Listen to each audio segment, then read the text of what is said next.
Djetarë kanë thënë se janë, të më thonë, 7 bazat të dhikrit.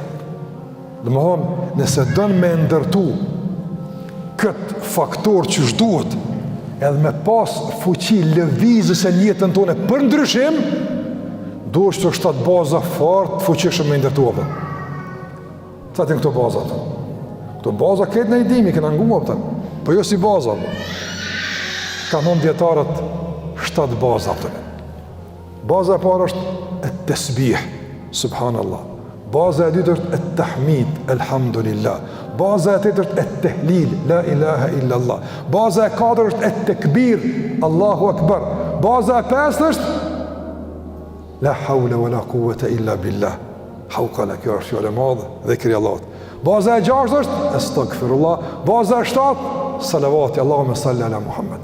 Qëto 7 kush e ka të organizuara, të kuptuara, të pretuara si duhet, e lëvizin drejt çdo ndryshimi, me lenin Allah të mënduar. Me garancë të asaj që Allah ka përmendur. 7 baza të dhikrit, edhe ato që i funksionalizojnë këto 7 baza, janë 5 kuptime. Kuptimi i parë është ta përmendësh Allahun xhallahu ala në garim dhe me përmallim. E dyta të vëzër, dhikri me bindje dhe madhrim. E treta të nëzër, dhikri të përdoret si përkrahje dhe fuqizim.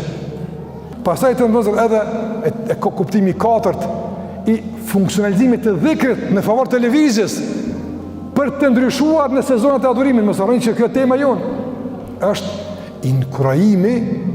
inkurajimi përmes shembujve të dhikrit. Shikoni pejgambert Allahu xhalla xhala, që kanë përmendur Allahun te bartë.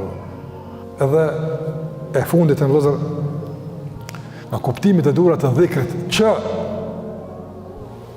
pastaj e mundsojnë që të funksionon si ndihmes në vizje, për krahje e tjera është edhe varfria edhe nështrimi.